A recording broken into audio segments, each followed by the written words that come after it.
Star Wars fans, we might finally have another great Star Wars game. The reviews for Star Wars Zero Company are officially here, and the early reception is looking surprisingly strong. So what exactly is this game? Why are critics comparing it to XCOM? And most importantly, is Star Wars Zero Company actually worth playing? Let's break it down.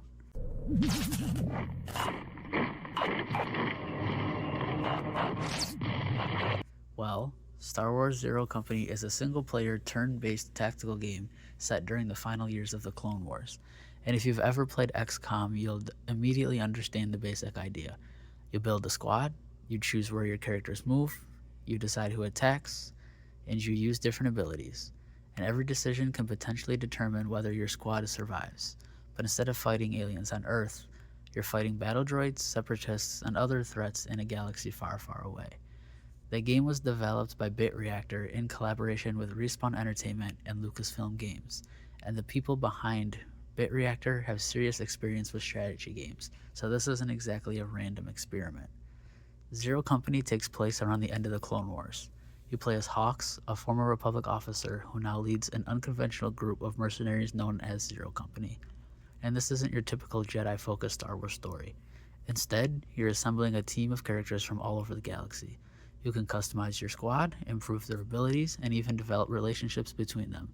Eventually, Zero Company gets pulled into a dangerous investigation involving the Infinite Coil, a mysterious separatist-aligned cult led by Kun Tree Fathom, and that's where things start getting much bigger than a simple mercenary job. The biggest thing critics seem to agree on is that the combat is really good. The easiest comparison is XCOM itself. But Zero Company doesn't simply copy that formula. You have different classes, abilities, squad combinations, and relationships that can change how you approach each encounter. And because this is Star Wars, you get to do things that would be pretty difficult to recreate in most other strategy games. Blaster fire, droids, lightsabers, explosions, and a whole galaxy of different characters working together. And surprisingly, it's seeming to work. The reviews are really good. At the time of recording, Star Wars Zero Company is sitting around the mid to high 80s on the major review aggregators. IGN gave it a 9 out of 10, PC Gamer gave it a 9 out of 10, Tech Raptor gave it a 9, DualShockers also gave it a 9, and even GameRant gave it a 9.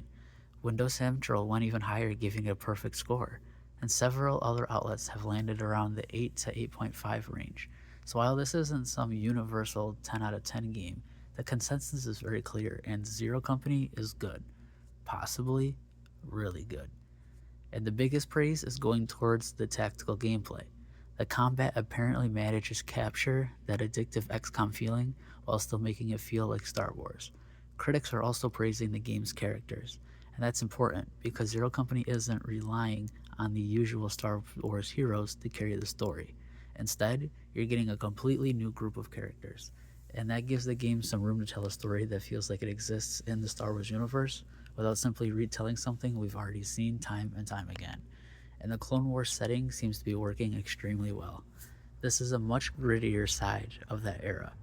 So if you're a Star Wars fan, I'd say this is absolutely a game worth keeping an eye on, especially if you like the Clone Wars, because Zero Company is doing something Star Wars games don't always do. It's exploring a completely different corner of the galaxy. No Sith Lord to carry the major story, no Jedi Order to save the galaxy every 5 minutes. It's just a group of very different people trying to survive a war that's rapidly approaching its end. And based on the reviews, Bit Reactor may have pulled it off. Star Wars Zero Company officially launches today, August 27th, for PC, PS5, and Xbox.